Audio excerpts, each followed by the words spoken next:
Recording in progress. We're doing it. It's happening. This is our foundational moment.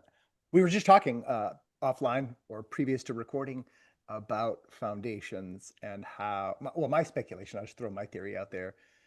I think one of the reasons humans appear to require, and even consider this perhaps a moral ought, require foundational stability is because we have few to no examples that we can even use to metaphor and help us understand how you would build anything structurally sound, which was not have did not have a stable skeleton at the minimum, but even more essentially like a stable base at the bottom.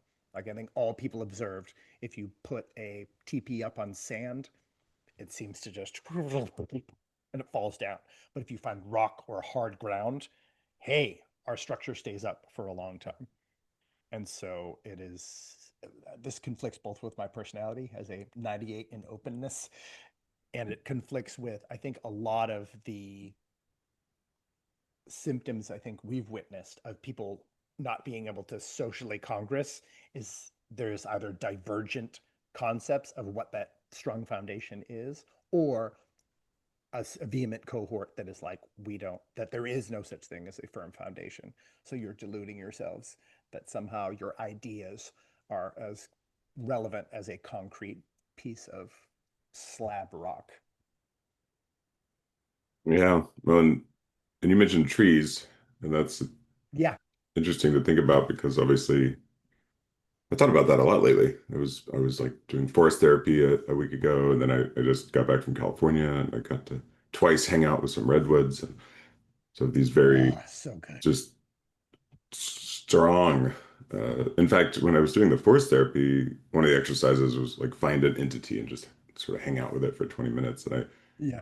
I found a dead tree, a stump, but it was really beautiful. And it seemed like it had been there a really long time. It was hollowed out, but it was still Yeah. so sturdy. I could lean against it. Yeah. Yeah. And and then I'm thinking,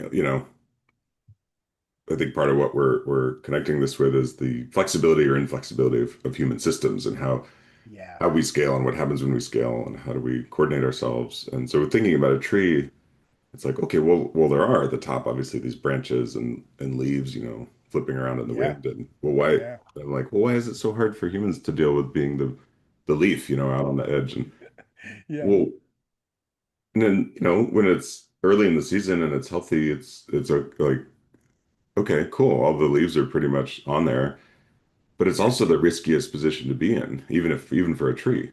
Yeah. Yeah. Like a big storm comes through and like half the leaves get blown down, the branches get knocked up.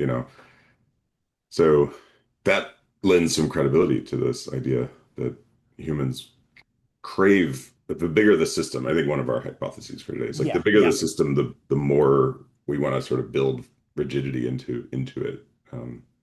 Maybe Yeah. so Into it so somewhere. because nobody likes feeling like the leaf, blowing around on the edge. Yeah, well, it's dangerous, right? And then because I think we want to identify like where is our root blood? We all were created, came into existence tethered to a more stable source of life, right? We're in our mother, literally connected to her umbilically, and we could die as the leaf, uh, and our mother could survive. But if our mother died, then chances of us surviving are just statistically zero. I actually never followed up. Remember there was that case, it was in Atlanta, Georgia, maybe, where a woman had died, but her child was still in her. And so they kept her body alive in order that the child could reach a safe age to be born.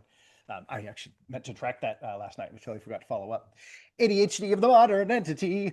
But yeah, so we see this. Yeah, we want to know. Hey, is the source alive? I think as a leaf, right? Which means if the source dies, like if the tree itself dies, your death is inevitable. So a lot of this has to do with fear of death. But I think even fear of discontinuation, meaning that means every acorn I'm responsible for growing, let's say, is I can't control it anymore. Like we all, I think, even more vehemently want to protect those we love more than we even want to protect ourselves. Like you and I both have a strong survival instinct. Most humans do. But of course, once you've got like a wife and a child in your house, you're sort of like, oh, okay, I have to be ready. Like if there's a way for me to get my leaf to be blown off and for them not to be blown off the tree, that's what I'm going to do. Like I'm going to do whatever I can to do that. Like I'm going to expose myself to a little more danger than I would allow them to be exposed to. So it becomes like you kind of understand it, not even just as metaphor, but like species survival. Which brings us to today's topic, which is in some ways is such a strong in our culture. It feels so foundational. I think to some people more than others, and to other people, you're like, I barely understand what you're talking about. And I would actually even say potentially the majority of society doesn't view it that way. And I think it'll play out pragmatically in some of the stuff you've already collated here. But yeah, but how stable is this foundation? So the question that we, Andy Swindler, And I, Brendan McNamara. are going to attempt to answer today. Well, we will answer it one way or another, not just Yeah. attempt. There is Yeah, no yeah. try. Yeah, there's only do or do not. Are elections rigged? Mm, And the implicit context for us is within the United States, because that's where we are. And I don't yes. know if this is what you meant just a second ago, but yeah, it's a big part of our brand here in the US that we Yeah, are, yeah, the that's what I best mean. at Yeah. everything, obviously, including democracy. So there you go. Yeah, Um, yeah. Which Now is that we're nice, sharing maybe. Yeah. the videos, I will also share that on my water bottle, along with all these Hey. beautiful stickers from my stepdaughter. Yeah. I proudly tell everybody that I did, in fact, vote. Good job. Now, is this a recent one? Did you just vote like in primaries in your neck of the No, that woods? was like Oh, okay. a while ago, and Okay. A it's, while ago. I think I Yeah, yeah, tried to get it off actually, and it's like really yeah. stuck on there because I democracy is sticky, man. it is. I love those stickers, by the way. I don't want to diverge too far down, but like I love them. Especially I've lived in a lot of places where they let like school kids submit designs, like kids design, and then a winning, middle schooler or whatever gets their design made as the official sticker. You can either take like the generic one or the fun one the kid made. So I think I had one with like a guy riding a unicorn or a Pegasus unicorn, which I know has a name and I've already forgotten it. My That's kids so have much more fun than forgotten. ours. Yeah, yeah. So they're really fun. I was like, I voted. Wee! I was like, oh, this is so fun. I loved it. I was just like, I love that. I love the civic duty of it. Um, but it is a social construct, so I only give it some. And I would say most people don't care about it, but it is a huge part of our brand. And the reason I say most people don't care about it is because the percentage of the population that doesn't vote, I'd say that's, you know what I mean? It's like someone says, uh, I really love my girlfriend. And then you're like, cool, how much time have you spent with her in the past year? It's like, no, none, none. Where does she live? Far away? Is it hard to get to her? No, she's about 12 minutes away. Maybe pick about another 10 minutes in parking. Okay, so I don't know. I don't know if that's your girlfriend, bro. So I don't people's effect, but yes, it's a huge part of our brand. Even though, and we've talked about this, right? I think both of us have tried to take a very frank look at our history as branding and our history as fact. Very few people had the right to vote when our nation began. That's not just racial, that's class specifically, like gentry, essentially. It was very English. Gentry got to vote. That meant men who were landowners, and I think land of particular, like parcel size. So I mean, are elections always rigged? Is probably something we have to slightly wrestle. But I think there is a profound context that we're in now that makes us almost have to ask this question. And that's not just because our present president said the previous election that he lost was rigged. I think accusations of rigging have rung out from all sides. Hillary Clinton claimed the same thing when she lost for, I don't know, like 9 months, 6 months, 9 months, something like that. Now, Trump still says it, my goodness gracious. But it's become typical in our discourse for rigging to now, and now in the internet age, it's like there's like 9 different ways in which things might be rigged. Hey, I get it. When we were in college, I played marathon a lot. You remember? Yeah, yeah. It just came back, by the way. I, oh my gosh. I Yeah. no, I Like need to be productive. like in the past year. Yeah. Maybe I'll train an agent to play it for me. Perfect. Yeah, yeah. Get me ranked up first. Uh, there was this big tournament, you may remember, and I Yeah, got yeah. second place. And It's yeah, amazing. my immediate reaction, and there was this phenomenon of ghosting, like if the network connection would get a little effed. Oh, for sure. And that was my legitimate experience, but it's more about like my knee-jerk reaction to just be like, because I mean, it was close. I lost by like 1 kill, Yeah. but my knee-jerk reaction was like, no, like it was rigged. It was ghosting. Do over. Yeah. Ah. Yeah. Anyway, Yeah. it's Yeah. just basically poor sportsmanship. Yeah. Well, which is, I'm sure, part, it has to be just pragmatically some part of the discourse in the modern world. It's just like being sort of a bad sport. But there are bad referees, meaning, and there are rule changes. I was just saying offline too that like the NBA, a lot of modern discourse in the NBA is like people who have watched NBA for whatever 40 years, like I have. Wow, yeah, actually, almost literally. Anyway, have watched NBA, and they're like the modern NBA. You're like, what? Like you would be at home, you're blowing the whistle. It used to be like, oh, refs blowing the whistle too much. Now you're like at home, you're blowing the whistle 15 times more often. You're like, that's a travel. That's a travel. That's not a get. That's a gather step. Then he moved the pivot foot twice, and so that's a travel, and that's a double dribble. He's like, This well, I don't this want to be sued, so I'm not going to call the foul. yeah, yeah, yeah. So there's this whole like over time rules change, and then you go, okay, well, who controls the rules? And then are those rules now illegal? And you're like, well, since the NBA controls their own sport, you could say they're unethical. It's an ethical violation, but they get to, it's their sport, they get to say how. And I think voting actually is sort of the same way. And I think we've Yeah, that's a already, because really of the good internet, comparison.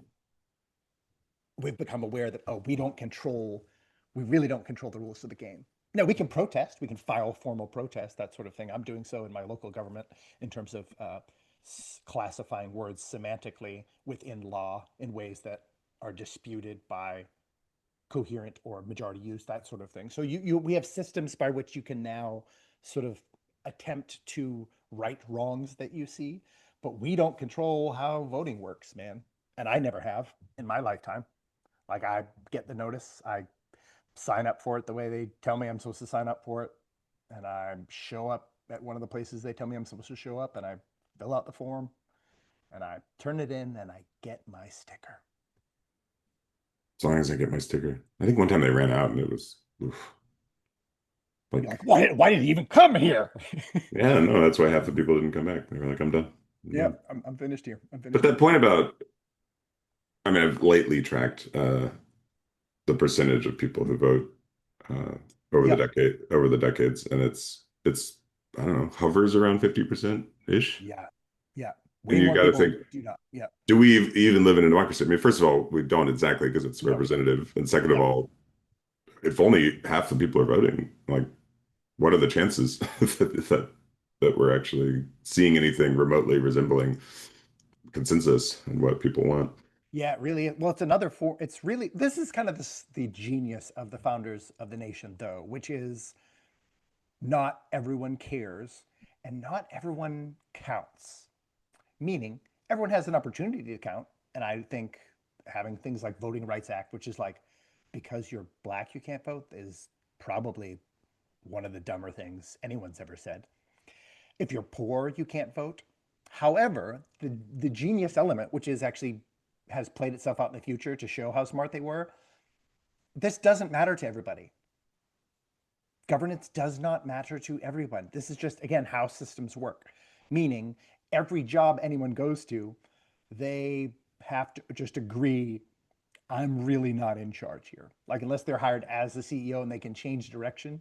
If you come in, 57, or I don't know, I think of it in film terms, but like 57th on the call sheet in the hierarchy of the company, you have very little vote in how they really do things. You can affect your plot of land, or your sphere of influence, but in terms of voting, people don't care. So there's sort of self-eliminated, probably to similar degrees as what the original design was.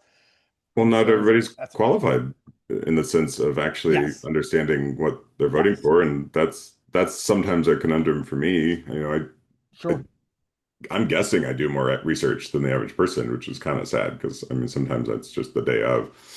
Uh, yeah, but no, I mean just to really does the average person really like understand, you know, the yeah, issues, and then of course distinguishing campaigning from reality. What's yeah. basically a Well, marketing campaign, right? yeah.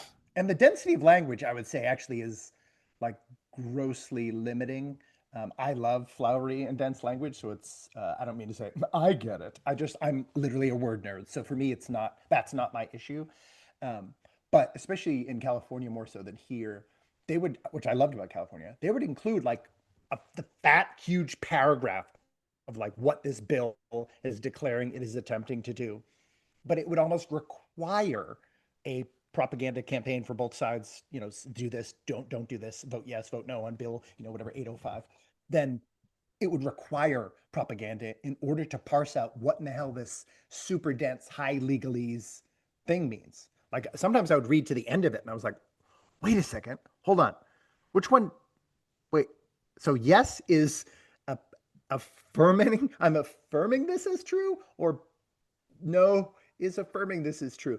Wait, hold on. What? Like it takes you like you need some time in the voting booth for a lot of things. Like you need to even be relevantly informed while you're there. Would you So like to again, vote yeah. yes to not repave the road on Sunnyside? Yes, Like, exactly. To restricting, yeah, to restricting prohibitions on the fundraising caps. And you're like, wait, am I what wait, what? God help me understand all the I sort of know. double negatives here. Yeah. I know, I know. That is a fascinating, horrifying future. If AI just starts telling, listen, especially younger people seem to use AI LLMs as therapy Oh, bots. So I guarantee it's some people have used it and just said, "Hey, chat, who should I vote for?" Which is, again, just we're projecting. That's going to be the biggest rigging. That's the biggest rigging potential in the history of rigging. well, that's okay. So let's get into a little more Yeah, go back to foundational. structurally into the topic. Yes, But yeah, you jumped to the last one, but it's actually even a different take because you know the more strictly rigging part is like AI used for disinformation and deepfakes and that algorithm. But well, yeah, you're speaking to algorithmic bias. yeah, yeah, yeah, yeah. That's no, I hadn't thought about it that way exactly because it's more about like what we're fed, which is like almost an old paradigm of social media, like rigging, right? Like, oh, okay, this is like we're just gonna reprogram you, but we don't even Yes, have to yeah, be yeah. reprogrammed anymore because yeah, now we're just going right to the to Asking. the Yeah, to well, ask and it. because people have, Yeah, yeah, people have done that for years. People, when you go to a polling place, there are people out there with literal, like, they'll hand you a sheet that will tell you how to vote, I've done that maybe once. Yeah, just which is, I mean, full that's, on Democrat, like here's yeah, your. But even now, okay, so this is interesting. The last time I voted, it was I don't know, not that long ago, a couple months ago, and I get, yeah, it was a primary. Uh, yeah, And so in a primary, well, we only really have the two parties, that's kind of how we simplify things. And that rigged. I had a really weird moment because it was like, well, which party? And I mean, I don't know, I'm like a recovering card-carrying Democrat. And not to say Democrats are all bad. I think I've just realized that Gosh, no. they're like it's just not that simple. It's just like Sure, sure. Yeah, yeah, as yeah. as like just voting down the ticket. Yeah, But yeah. I had a weird moment, even in a primary, I was like, wait a minute, like why do I have to pick already? Like why am I just voting? Yeah, yeah. But then I think maybe independent was an option. I tried to ask the guy, I'm like, Yeah, but I don't think I was that clear about it. So I don't know. This is my big question for next time. I'm like, well, yeah. what does that mean to be an independent in a primary? Maybe you know, because I think you're an independent. I mean, in most states, it means you don't get to vote in a primary. Some They're states, like, thanks for yeah, coming here. But I'm yeah. like, do I still get a sticker? Nope. Thanks for coming. No, but in some states, basically every state is different, which is also the chaos of our like Right. deeply At least there's unstable 50 system. of them. We like the nice, neat. I Yes, think that's why we're not letting Puerto Rico or anybody I in. We're like, know. Poor the Puerto the Rico and flag. Look at the Guam. flag. The flag. It's just so Flag, tidy. Stephen. Where are we going to stick these two? Guam, Puerto Rico. Who gets to be first? Um, Maybe that's why we colonized and annexed Hawaii to protect our corporate interests. Rigged. So yeah, in some places you can still vote in primary, although there might even be limits in some states where you can, if you're an independent, you can vote in one, you can pick a primary to vote in. But Hmm. there is no real independent primary system, which is messed up because, again, the majority of people don't vote, uh, close to anyway. The majority of people are registered independents now. Like The parties are not, those are the two biggest parties, but most people, or I would say most people self-identify as independents, neither Republican nor Democrat. But then, even though that's the largest single cohort now, there's no primary system. Well, and we've already, because of the last election, when the entire Democratic primary system for president was completely thrown out for the first time in primary history. I don't know. Good luck getting people to be excited about primaries again, because you're like, I mean, that was as far as I could tell, or as far as I know, the most rigged election in primary history, because a person who got zero votes, wasn't even on the ballot, I don't believe in that case. And the previous time she ran, she got less than 1% of all votes, became the nominee. So they basically said, we're throwing out 100% of primary votes that the Democratic Party submitted for their president. And this person has now been nominated, and then they won. So I was like, I don't even know how primaries bring people in. I think they bring people in because most people don't pay attention to that much stuff. And then they just like pop their head out of the sand when they're living a life. And then I they think go, so. and then they go, what's going on? What's going Oh, on? I got okay. Yeah, here, honey. Here's your lunch. Okay, I gotta go vote. Okay, I got it. Yeah. Yeah, I gotta. It's just something you gotta do. I don't know. I gotta go. It's like jury duty. I just gotta go. I don't know. I don't know. Well, let's pre-vote. Yes. Brendan, are elections rigged? It's hard to say pre-vote, but I'm gonna.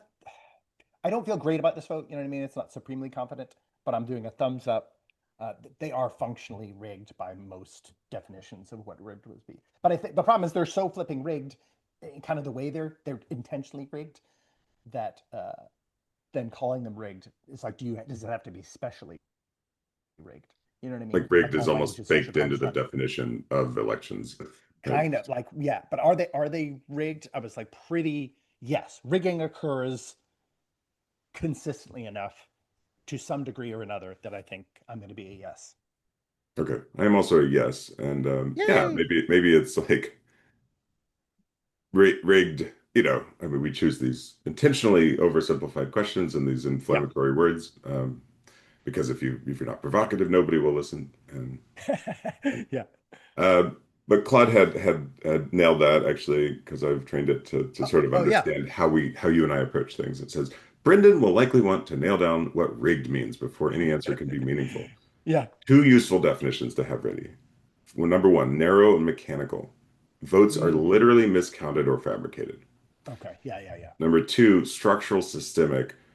The rules, access, and money flows are arranged so that certain outcomes are made far more probable before a single vote is cast.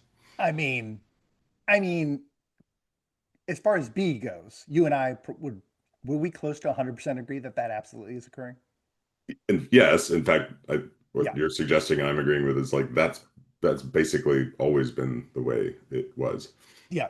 I mean, That to is the point what where it is.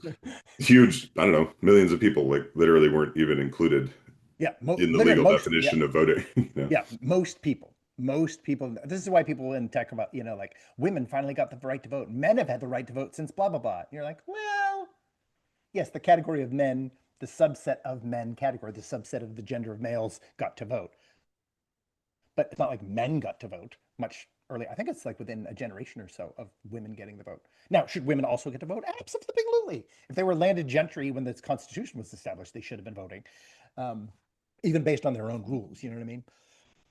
Yeah, so the latter definition, absolutely. The former definition, just it's so hard to prove in the modern world. Like, I think that's what Trump tried to do, was this problem of equivocation, of like he used rigged number one as like that's what happened, and then he tried to prove rigged number one when rigged number two was right there for the taking. But this is the same thing with gender, right? With gender, with identity, you're taking the objective version of it and conflating it with the subjective version.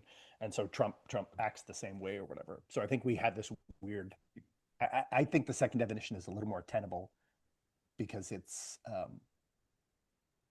the exceptions change so often that we can go, well, wait, if you keep changing it, then aren't you just rigging it over and over and over again? Yeah. Well, do you want to hear Cloud's pre-vote? Yes. The honest synthesis. No credible evidence exists that vote tallies are systematically falsified in the United States at scale. Every Yeah. serious audit and court challenge post 2020 confirmed this, 60 plus failed legal challenges. But the system surrounding the vote, access, money, representation, and information, contains documented legal structural distortions that consistently advantage some groups over others. So, are Absolutely. elections rigged? Probably not in the way a conspiracy theorist means. Almost certainly yes in the way a political scientist means. Oh, that's such a dick move, Claude. It's literally a conspiracy. It's a conspiracy theory is saying, and I share that Time magazine article with you, right? That literally is documented evidence of a conspiracy. It is explaining actually the very specific, like people and organizations involved in said conspiracy. So that's a very pejorative. This is what I mean with Claude, dude. Come on, like it's a pejorative assumption about what a conspiracy theory is. This was Time Magazine, so anyone can look it up. Actually, it's even like archived on the internet because people I think are, again, the conspiracy theorists are worried that people are going to take it down and erase, make it digital, and therefore modifiable history. It says the Time Magazine 2020, the secret bipartisan campaign that saved the 2020 election. And it literally describes, let me just read the opening sentence. That's why the participants want this. That's why the participants want the secret history of the 2020 election told, even though it sounds like a paranoid fever dream. A well funded cabal of powerful people, ranging across industries and ideologies, working together behind the scenes to influence perceptions, change rules and laws, steer media coverage, and control the flow of information. They were not rigging the election, they were fortifying it. It is a self confessing, journalistically researched conspiracy theory confirmed. And they even bring up rigging, which is hilarious. Now, they do that with some archness, you know what I mean? They're not rigging it, they're fortifying it, which is, I would say, boilerplate for what everyone rigging something tends to execute as their justification. So, so I was reading an article by Harvard Kennedy School professor Ben Schneer because I was Schneer! really curious. The reason this topic came up for me recently is just noticing in my feeds in elections happening right now, some Yep. in Georgia, interestingly, because I don't even think that's one of the sort of main states where people have talked about gerrymandering. But uh, anyway, just people crying foul about Yeah. what's Yeah. happening with elections right now and just getting the tiniest little whiffs of it and being like, what the hell's going on? So that's sometimes what I like to do here is Yeah. pick a topic where I want to dig a little deeper. And, Yeah. you know, I learned a decent amount about even the difference between redistricting, gerrymandering, and Yeah. but most importantly, like according to this guy who seems to know what he's talking about, that things have changed rather significantly. There's been a series of court cases in the last Sure. few years that have made it really much easier. And to your point about sort of what are the rules of the game and who makes them, Yeah. where it sounds like in a lot of cases it's like you could just be blatant about it. You can be like, Oh, basically yeah. if you're like, oh, we didn't redraw the lines for racial reasons or whatever. We drew them for partisan reasons. It's like, oh, okay, well that's fine. That's good. Yeah. No.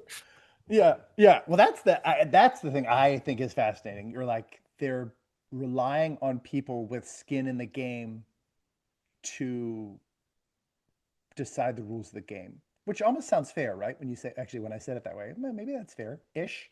But then the problem is they're just basically fighting for power. And people have used racial. I actually think the Supreme Court decision on the Voting Rights Act makes a ton of sense, which is why it was a majority decision.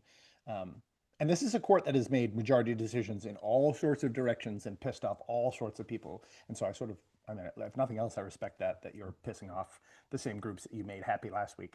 Um, but that race cannot be involved in this. That's what the Voting Act was. I would protest. That's what the Voting Act was for. Do not involve race. If you all of a sudden like trying to, and it specifically was about like if anyone watched Selma, the beginning of it is like a woman goes for the seventh time or whatever to register to vote, and then she is given this test where she has to name district judges, and you're like, holy crap, dude! I could barely name four Supreme Court justices under pressure at a window. You know what I mean? Dealing with like document stress after I've already, and she accurately answers 3 out of 4 or whatever. And then she's like, all right, he's like, well, name me all the district court judges. You're like, who can do that? Like a kid on the spectrum, maybe, who's memorized this, like the same way kids memorize dinosaur names, uh, or like whatever lore in their favorite Roblox game. But that's what it's for. It's saying, hey, you cannot place undue burdens on certain people based on their race. No matter what race you are, if you're an adult in our system, you can vote. If you can get there, you just now, of course, you have to get there. Like you have to get there, and yes, in a lot of places are like you have to get there. You have to be a citizen. I think those are fair and not rigged, just because that's boilerplate across all systems, meaning you have to be able to vote, like which shows that you are cogently able of following some very remedial steps. And they don't even make you take like a driver's license test for voting. It's not like this is why I think people who are naturalized citizens or people who become citizens like take a citizenship test. I would contend the average immigrant who becomes a citizen is far better versed in civil and civic government than the native born citizen. Oh yeah. So I'm like, let those people should be voting like crazy. Now I don't think people who aren't citizens should be voting. Personally, I was just like, that's you, because you want some skin in the game. Because if you can just leave and you're like, well, it's not my country, then all right, then yeah, it's probably not for you. I shouldn't be able to vote if I live just because I live in Japan or whatever. But once you become a citizen, I was like, you are more well informed as to what the hell this all means, more than I would be had I not taken an interest in it. So Yeah. much respect.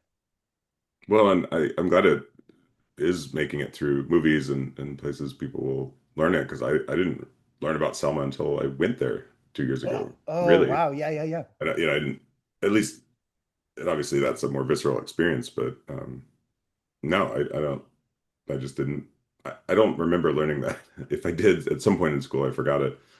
And Yeah. maybe that's part of the problem. Like a citizen has, Yes. or I'm sorry, an immigrant has like a deeper motivation to learn this stuff and a requirement in some cases Yeah. to learn this stuff. Yeah. Whereas for us, it's just kind of like in the water. We're like, oh, okay, this is some like, oh, I'm going to history class, whatever. Yeah. Yeah. Or Yeah. social studies. Social studies, exactly. Yeah. Yeah. Yeah. Which is again observing like social systems. Yeah. I mean, I think this whole partisan thing in and of itself is a form of rigging. That they like Democrats and Republicans have the most money. And then here was the Time magazine article about a rigging, meaning there is a conspiracy theory that was true, that multiple folks rigged the 2020 election. Well, So and each side sort of, as far as I can tell, wants to pretend that they're not doing it, right? So, yes, but yes, in this same article, so what happens once Texas redrew its districts in 2025? yeah, California responded by yes, suspending their independent commission, you know, et cetera. Florida and Virginia sort of in the same yeah, schismogenesis. yeah. If you, yeah, oh, I like that. Yeah, if you do it, I do it. Yeah. Yes, and yeah, So it's, that part's scary. and even there, even if they admitted it, they might say, well, what else are we going to do? Like it's a tit Yeah, for tat, we got to retaliate. I'm like, yeah. This is the game. This is the game we're playing. Yeah, I don't understand why things have to be constantly redistricted.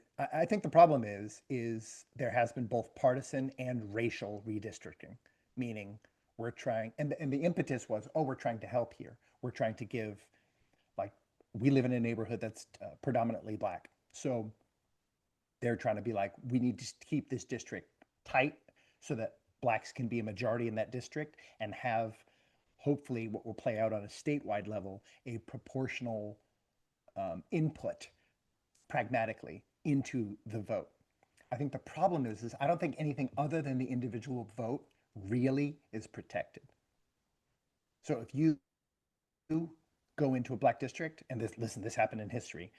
If you go into a black district and literally like stand outside with shotguns so people don't come in, you're beyond the pale rigging. Or if you literally take boxes of votes and chuck them in the dumpster at black sites, yeah, then you are rigging the vote. If you're creating undue burden that you have to jump through hoops that other people don't have to jump through, you are creating undue burden in your rigging. So if everyone has to show ID, great. That's how it worked in California. For most of the time I was there, you had to like have a license or whatever. And then eventually they stopped doing that, which I thought was a little weird, but whatever. So things like that are not, that's not undue burden. But if you're saying, hey, if you're black or brown or white or whatever, and you have to bring an ID, then that I guess to me that's when you get into rigging for sure. So Well, yeah, go ahead. No, no, this go this ahead. was helpful for me to learn the Yep, difference between redistricting and gerrymandering. yep, Whereas redistricting is because in the House of Representatives, the whole point is that each representative is yes, supposed to more or less represent the same number of people, which is never going to be 100% accurate. yeah, of If course. since this only happens every 10 years, but nevertheless, so there's some reasonable attempt to say, we actually need to redraw the districts because people have moved around and stuff. Whereas Yep, gerrymandering and is the drawing of district lines to predetermine electoral outcomes. And Claude offered yes. two, I hadn't heard these, sort of two reasons, packing and cracking. So Whoa. packing is when we concentrate opposition voters into one district so they waste Yep. votes. And cracking is splitting opposition communities across multiple districts so they're a minority in each, which that's I think cracking is probably what I Hmm. typically hear or imagine their Sure. focus is. Yeah. Yeah, yeah. And it's funny. I was trying to think of a way, maybe we could think about it together. I was like, well, shouldn't you? I was like, maybe this would be neutral. Examine the census population, ascertain how to make every district as closely representative of statewide distribution. So let's say North Carolina has more black people in it than average, than like the 10 to 12% average. I think it's like 20 or 30 here or something like that. I could be incorrect, but anyway, let's just say, for example, some states have more black people than others, and the racial gerrymandering has been kind of dominant in the headlines. So that's kind of why I'm focusing on that. But let's say, okay, black folks are 20% of the North Carolina population. That means every district should include 20% of black people. I was like, wouldn't that be neutral? Now, of course, people would protest and go, no, because you're denying them voting block power. Meaning, if they all live in one neighborhood, then that they are actually locally, they are locally championing the the needs or the perceived needs of their literal district that they actually live in. Which that's not, I don't say that it's like that's foolish. No, that's a reasonable thing to also assert. But you, I think the problem comes when you're like just doing it gerrymandering. Yeah, when you're saying it right out loud, where racial gerrymandering or partisan gerrymandering both occur, and I'm fascinated and flabbergasted why it's just become a game as opposed to like, can't we figure out a system that is reasonable? And I think it's most unreasonable. We have all seen the maps, right? When they redraw a map or they redraw a previous map where you're like, I think they have a name for it too, but I can't remember what it's called. But it looks like when an amoeba or paramecium or whatever like spreads out one weird wing. So it looks like you're like, how is that even a state? Oh, yeah. It's like a Florida shape in the middle of a county that like reaches over there and pulls in like a mile and a half that way. You're like, this is just not pragmatically how people function. Like when If you you want to think, imagine the people sitting in that room being yeah, like, yeah, we should, okay, yeah, but we should definitely have this piece over here yeah, yeah, and this. And you're yep. like, what? And you're calling that a district? Like, what? I That's don't, like how, yeah, that's how they do it for schools too, because they want to have racial balance in schools. So like we live in we are 4 to 6 miles away from our home school, so we're district for something that's super far away because they wanted to have race. This is like desegregation thinking too, in terms of like getting schools to be desegregated, and sometimes you kind of had to force it with forced busing, which right. Biden famously opposed or whatever. But yeah, well, and Andy, we both lived through 2020, which was the weirdest election in the history of U.S. elections because it changed, it made like special rules to a degree that I think we can barely comprehend. So I think that's why people are talking about the stuff now, because you can't, like, if you look back at that and go, every state changed their rules about how you could vote. Every single, it was the greatest mass upheaval. And I actually think we're sort of dealing with the like, well, since we just broke all the rules, the old rules, now we're going, all right, we're rebuilding from the ground up in some ways. Like, what are the new rules? But the new rules just seem like like a power struggle between like two hegemonic forces that the majority of the population doesn't affiliate themselves with, which Yeah. I don't like that. I don't like that in a positive or negative way. I don't want someone redistricting to like hurt the Democrats or to benefit the Republicans. I don't want someone redistricting to benefit white people or benefit black people. Like that's a that just seems counterintuitive to what we would all actually want in an ideal sense. foundationally. It seems foundationally unstable. I agree. Well, I think we've touched on a lot of these, but here were some subtopics, right? So Yeah. access we've talked about quite a bit. Yep. Representation, gerrymandering, money. We could, Yeah. we've touched on, especially Citizens United, Ugh. dark money. I was like, I don't, Yeah. foreign powers. Yeah. That's where a lot of the conspiracy theory stuff comes in, but I think that some of it's been proven, right? Huge. Wait, do we let's this might be a thing we agree on. Do you generally, as far as I understand Citizens United, do you agree that that was a bad move and it should not, like corporate personhood essentially is kind of also caught up in there, that like corporations can function as like a funding person? It's like, to me, granting corporations personhood is a semantic violation that I do not stand. I think it should be overturned and corporation, like Yeah, no, no. full transparency on all funding is, to me, just a boilerplate of modern democracy. You absolutely should be able to check as quickly as possible. And you can, it's just a lot. It's quite a few clicks now. Yeah, no, I don't. And the reality is, especially with that, but even before that, in the in a system that worships capitalism, I think corporations do call the shots already Yeah. for Yeah. most of That's, this. yeah. Yeah. Yeah. That's what I mean. And that's what I mean. Cause it's like they already have such undue power that it's like, why would you give them enhanced power? They already have it just by virtue of spending. And that's fair. I mean, meaning like if you have more money to spend to get your message out, that is technically available to anyone, the accruing of capital. So it's just like if you've managed to earn it or your previous generations earned it, you're like, all right, well, that's fair. Like you can't say you can't. Now, of course, you could do that. I'm open to that too. Like if people, I would love you're not allowed to spend more than $100 a day campaigning for everything. $100 per day. That's it. Yeah, that's I don't know if I have it right in front of me, but yeah, the amount of money we spend here, I think it was three billion just on the last presidential election. Yeah, dude. The average Senate seat was like 25 million, maybe. Yeah. This is not a even a middle class man's game. This is like Oh gosh, no. or a woman. Yeah. Um, yeah, it's and I haven't looked at it recently, but I believe that is quite a bit higher than other countries. Other countries seem to Yes.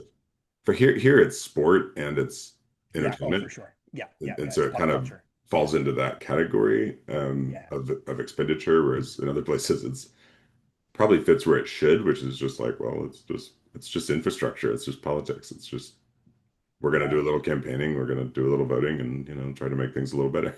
Yeah. Yeah. Yeah. Yeah. And it's our, I do think this is a outcome of our unwieldy size.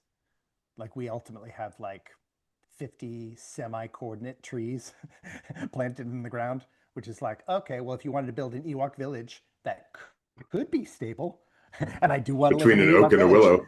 Yeah, Fuck. yeah, but that's difficult, man. We again, we are substantial. We're not the biggest, nation in the world, but we are unusual in the breadth of demographic, um, and even just climate, whatever, etc., than a lot of other nations. So it's a unique problem across, I don't know, so many different lines of variance. How do you The thing I don't like recently is basically saying that people are being disenfranchised by virtue of being pulled out of a district and put in another district. I don't I don't recognize that as legitimate, meaning to be franchised as a voter is an individual franchisement, meaning black people were disenfranchised as a group because specific uh, obstacles were placed in front of them by virtue of their racial category, which means a black person couldn't go vote. I just saw someone at a board meeting in Cook County, uh, which is Chicago in Cook County? Oh, I can't remember. Yes, yes, Yeah. and I am a lot of the suburbs are. I am in Cook County. Yeah. Okay. Yeah. So it's a Cook County, black woman in her. Um, she was given my gender identity vibes, black lesbian vibes anyway, aura, black lesbian aura, and she was at the thing. She was like, "I'm been voting since I was 18. I'm not disenfranchised. I've never been disenfranchised. No one's ever stopped me from voting. I vote. So it's starting to apply now group disenfranchisement on the basis of no longer being able to be a coordinate political structure, coordinate with the Democratic or Republican Party. And I was like, oh, I don't care about parties at all. Like I don't think they. I'm annoyed. I'm annoyed every time they try to gain more power, one or the other, because they're fighting. To me, it's messing the whole system up. Where it's just like, no, your franchisement is individual. So I shouldn't be denied by virtue of my heritage. No one else should be denied by virtue of their heritage. So as long as you can continue to vote, now if your vote doesn't count towards district, doesn't actually like win, I don't care about that either. I hardly ever win. I hardly ever vote for a winning candidate on anything for most of my life, but I'm not disenfranchised because of that. I am I think I agree franchised with that. for what as Disenfranchisement should be about the ability to vote, to vote. Yeah, yeah. not what That's happens to the vote, right? yeah. Well, that's what the Voting Rights Act was for. Yeah. Is to stop intentional disenfranchisement of persons on the basis of racial or ethnic boundaries. Which great, yes, like I'm all for that. That is, I actually don't think too. There are some people who are like believe that women should have their right to vote rescinded, and that everything it should go to one family vote. There are people who believe that testing applied to all racial and ethnic groups should be part of the vote. Like you should be able to. Some people even suggest like basic, almost like SATs. Like you should be able to have spatial awareness. You should answer basic calculus questions, civic questions, semantic questions, whatever. You should basically be able to illustrate that you are not only informed, not necessarily informed, but that you're capable of becoming informed, which is it's interesting. I don't love it, but I've seen some good arguments for it. Hmm. Well, the last two categories were Yeah, after foreign influence, domestic influence, yeah, APAC, super PACs, etc., and then technology, which we touched on in the very, very beginning, yeah, which I mean, obviously has been pretty true for a while, at yes, least with social media and now yeah. with And AI. who's And yeah, yeah, that is scarier. I know I catch myself sometimes if I ever type the phrase, "What do you think, Claude?" I'm like, yeah. oh, that's a bad place to start.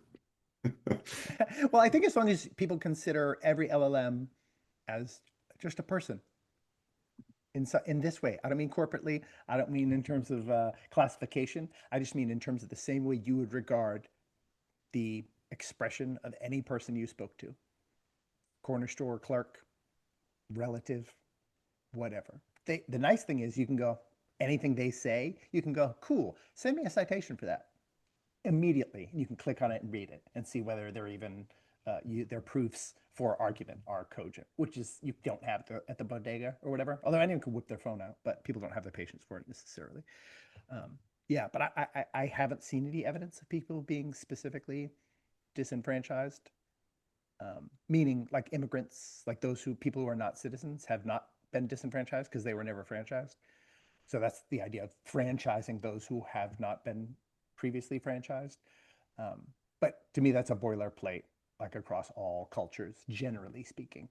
It's those who are of the place in some sort of concrete or concretizable documented fashion that are then the ones who have sort of shown at least that they have such skin in the game enough that this is a relevant concern of theirs. Because this is the problem with disinformation or foreign disinformation. It's like their skin in the game is to mess up the game. You know what I mean? That's like the people who like contact Damon Jones, who's in the NBA and has been charged with all these gambling charges and like potentially throwing games or that sort of thing, or referees who've been found to be gambling addicts who are leaned on. That's an outside force being like putting their their thumb on the scale.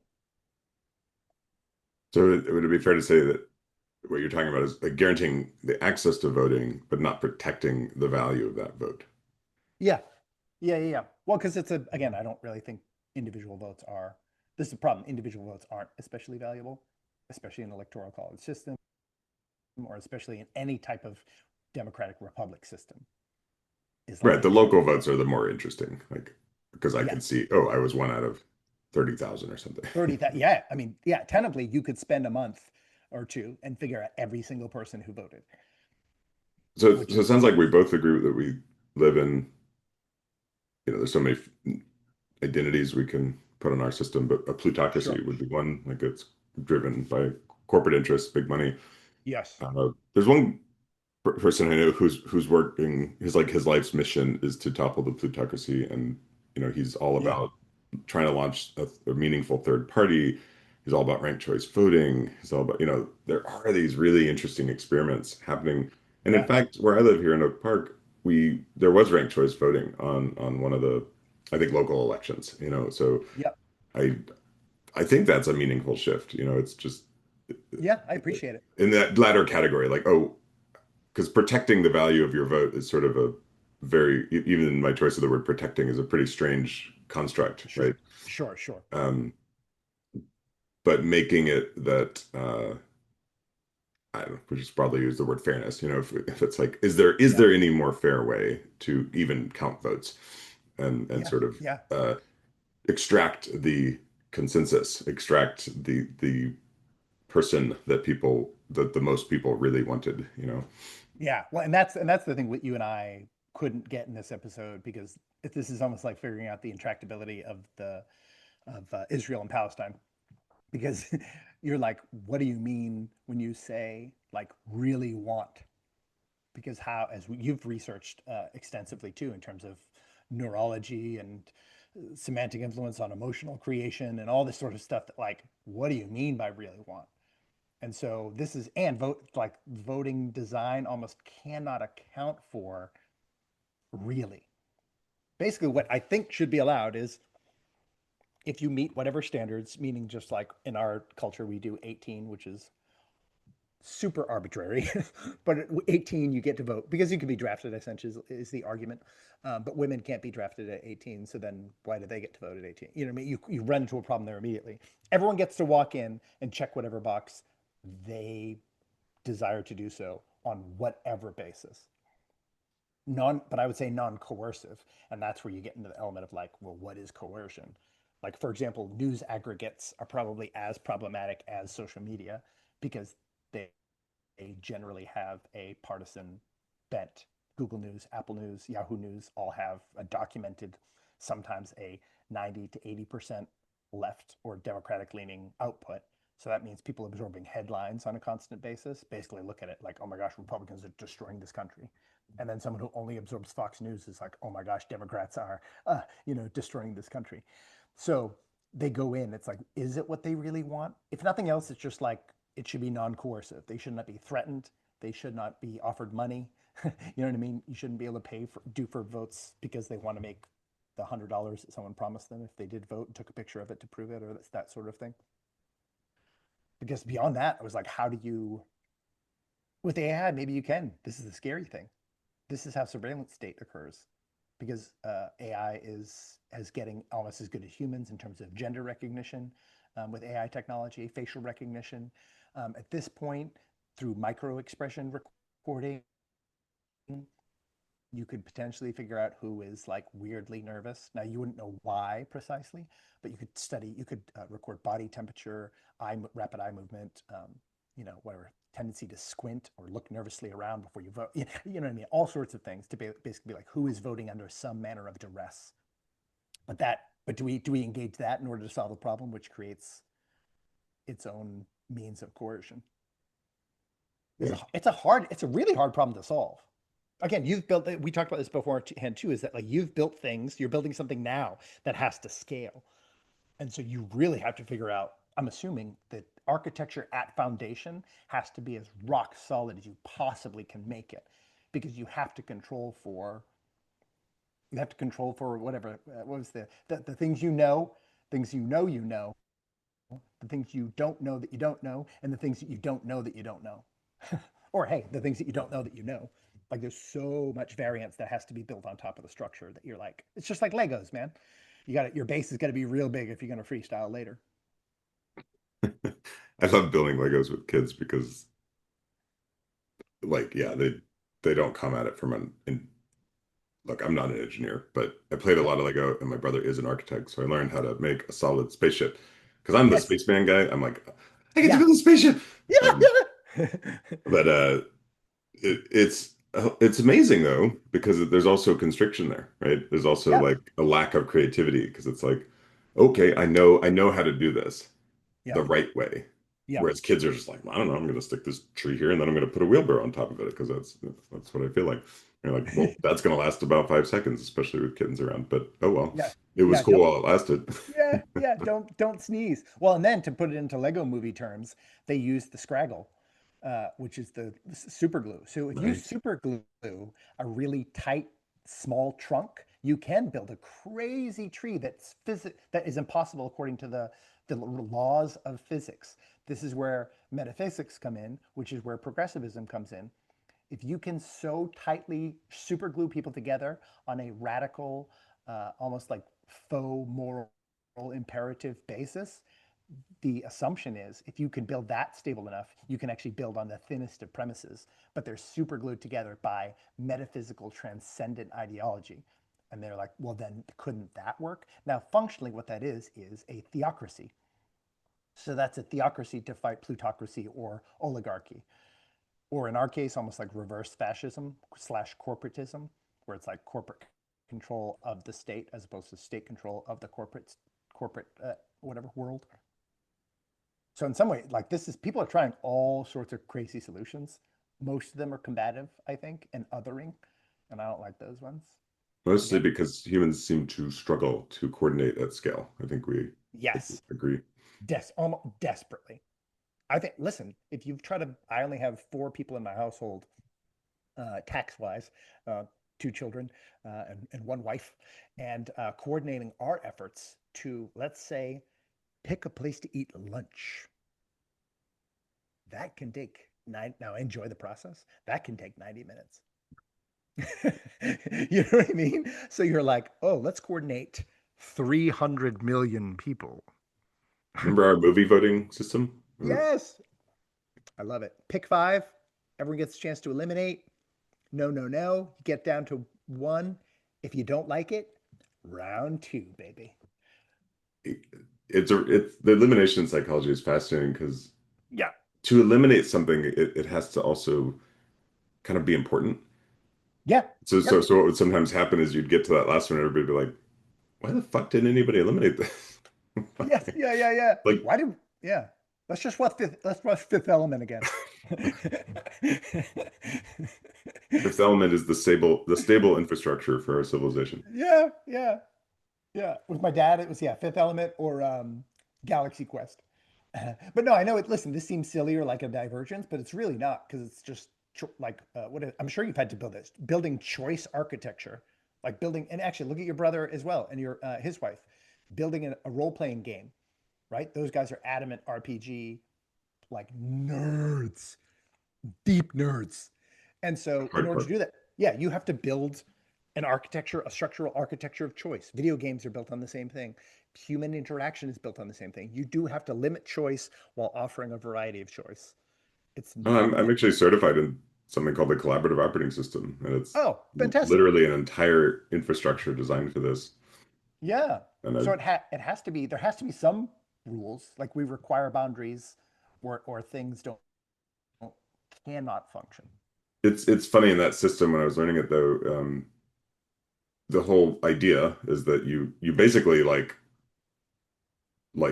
keep coming up with new solutions until you find the one that satisfies. You don't settle for like Yep. something Yeah. that Yeah. nobody really wants. You just keep. So it has a real creative aspect to it. Like, okay, we're gonna Oh, for keep sure. creating and iterating. And look, sometimes you that's just a luxury of time and space Yes. and Absolutely. congenialness that you don't congeniality you don't necessarily have that luxury. But it's interesting to even the question would then be well how do you get into such a collaborative system if it's truly non-hierarchical? Because the minute somebody suggests a framework, that's there's some hierarchy there, right? Yeah. Like, Yeah. oh, I'm the one who suggests. So she's aware of that, that the person who invented it, and she was like, well, you have to bootstrap your way in. Like you have to Yeah. find the tiniest little collaborative starting point, even if it's just two people holding the question, as we often do. Yeah. Yeah. Should we try to design a system together? Yes, And then from exactly. there you can kind of move collaboratively. But the minute it's like, okay, we're gonna do this, or that's what something I've struggled with having learned it. I'm like, yeah, I've been in systems where I'm like, well, I've learned this thing and I think it could work. And people are like, no, Yeah. we don't want to do your thing. I'm like, oh, well, it's not my thing. It's okay. Yeah, Um, I'm actually pointing to another thing. Well, yeah, this is, and I've done this morally. I've actually used all of the LLMs I have access to try to build this. Is like moral Luca, last unknown common ancestor, to find those what are truly universal moral principles. Because to me, that's the baseline. Because that's the ought, that's the should or should not the can or cannot. It's the should, and we need shoulds in order to make those hierarchy judgments that you're talking about, which are essential for any system being built. And this is the weird thing in our counterculture, which is I don't know. This was heavy in LA. I don't know if it's the same in Chicago, but my dad came to visit, and uh, my wife and I tracked how many times he said, I mean, not to be judgmental, but, or, and, no judgment. We need judgment. Judgment is the most essential element of human survival and system building. You have to constantly judge, is this more stable than something else? Is this better, more superior for particular use? Because if there's no judgment, then I can use this plastic bag, which has rips and holes in it, as my water receptacle for the day. But it's plastic and it has holes in it. Or so then I have to judge, is this good or bad, for a purpose? And so, no, I'm going to use my water bottle, which is metal, um, and isn't leaking currently like that. So we're judging constantly, and we should be judging constantly, and we have to judge constantly, and we do judge constantly. So that's the funny thing, especially in voting. Voting is such a judgmental thing.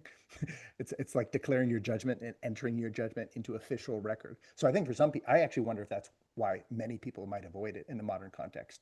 They're like, I don't want to mm. participate in this judgmental schema. Well, I'm as somebody who's, yeah, somewhere along the way probably also became slightly allergic to the word judgment. Sure. Started liking the word discernment, and Sure. you may just say they're fucking synonyms, but I read judgment as like, is this bad, good, or bad? Whereas Hmm. discernment is more like, could it be used for this purpose? Yeah, yeah, yeah. Well, that's what I think. But that's even what moral judgment, for example, is. Yes, is this good or bad in the capital G, capital B, or good or evil, G or E sense? And that's the fundamental framework. And then we can use rationality built on top of it, kind of a drawing in enlightenment rationality, making it a companion or a structural build on top of morality. So I don't know if you build your how you built your app, but like I would put moral at the bottom. That's the most foundational. And then secondly is probably ethics, because that's interpretation of morals, or even sort of redesigning or reconfiguring, playing with the configuration of the foundation. And then for me, I put rationality on top of that, meaning like we have to prove these things out morally, ethically, rationally. Then once we've done that, then we start looking at uh, intentions, like utilitarian ethics sort of applied becomes, how do we draw in consensus? How do we build in how do we then take these principles and apply them? But you need the principles ahead of time. You need some means by which to judge something in order to practice discernment. Like the way the Bible says, it's like, judge not, lest you also be judged. Coordinate alongside in wisdom literature and Jesus' words, judge you therefore with righteous judgment, because we're not going to not judge. But it also says, again, it's judge not lest you also be judged, means whatever system of judgment you're using and you're expressing, you will be judged by that, not only by other people, but by yourself, and even more practically, eternally, like meaning in the truest sense.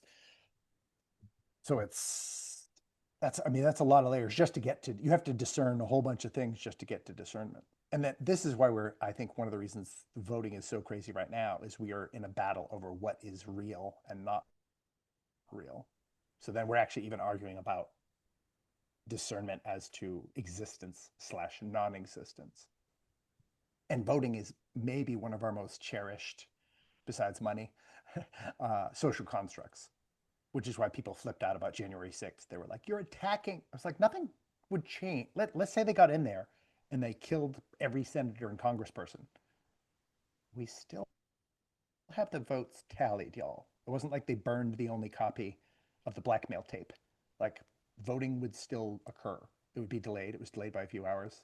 tallying the votes, which was a formality, which is a social construct because the thing has already been tallied and it already occurred, and it will occur, and it could occur in all sorts of different places. But that was such an assault on the social construct that we were like, hold on a second. Like, that's one of the ones. This is like if currency gets destabilized, people are like, no, no, no, everything's going to fall apart. Everything. So it seems like we both question, or maybe we don't question. We both realize our votes don't necessarily count for much, and yet we're both really committed to voting. Yeah. So maybe last question, and then we'll do our post vote and we'll wrap up. Why, Yep. why, why, why do you suppose it is? Why do we even show up? Do we show up? I think to contribute, to try to positively contribute in the best means possible, meaning I try to inform myself as best I can within the time limits I have, that I want to participate in the process because I do believe in coordinating some version of consensus as one of many elements to ascertain what reality is. Because that's what it did with Moral Luca. I go, okay, what's the clear, not just consensus, what's the universal consensus?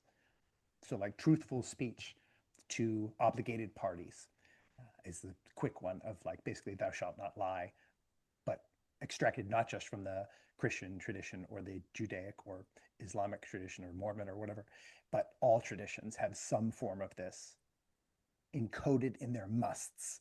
So we do have to look at consensus, and I want to contribute, just like I want every moral system to contribute its information. I want to contribute my single person's worth of information as to go, this is my best judgment. And we all put it down and stick it there, you know? Like mine does, if my state goes to somebody else, how many of my votes count? They pretty much get thrown out in terms of like a federal election, right? And so every one of my votes has not really been relevant to every presidential election I've ever voted in. Yeah, But I'm I doing it like. just because that's my individual civic responsibility. It's my individual coordinate, in some ways necessary contribution for the best version of this social construct. Yeah, I like that. Um, Yeah. Why do you and I would, why do you vote? well, I align with pretty much all of that. I would just Okay. add that I also worry if we all stop voting, then like then that would really completely fall apart. Like as long as we're Yeah. voting, even with its flaws, and there's just always going to be flaws. There's always Yes. going to be room Yes. for improvements. But if it's about engagement. That's what it boils down to. If we're engaged, Yep. Yeah. then we can improve. That's the whole point of the show. We engage, Absolutely. so Yeah. we learn and we can grow and we can improve. The Yeah. Yeah. minute we Yeah. disengage, we're toast. Yeah. You know, post vote, Post our vote. election's rigged. I'm gonna keep it a thumbs up. And I think we've clarified enough so then people don't misunderstand what we're saying. So actually, I feel more confident in my thumbs up because we've clarified Right, right. definitionally the type of rigging that is, as far as you and I can tell, absolutely occurring. Yeah, also a thumbs up. Well, thank you for helping me understand this subject more Yeah. and knowing you better. Yeah, likewise, man. It's good to know, and I do also appreciate these episodes when we are kind of like on the same sort of wavelength, and then we can examine it the different ways that we examine things. Meaning like, oh, great, we've kind of got past the, okay, let's try to mutually convince each other of the stability of this perspective. We Meaning, don't spend 3 episodes defining terms. Yeah, it's good. yeah, yeah, yeah. So then if we can agree on what reality is here, which we have, this is why that is such an essential element, right? That's the most foundational piece. Why semantics, I think, in a lot of ways, because Right. that's the language you need for morals and stuff. And so it's actually I actually find it, I do understand why people gravitate towards bubbles because you're like, oh, then you feel like you're finally actually working on the problem itself instead of trying to figure out what the problem is. But you don't want to skip steps. So I appreciate neither skipping nor diverging. Love you. Love you. See you soon.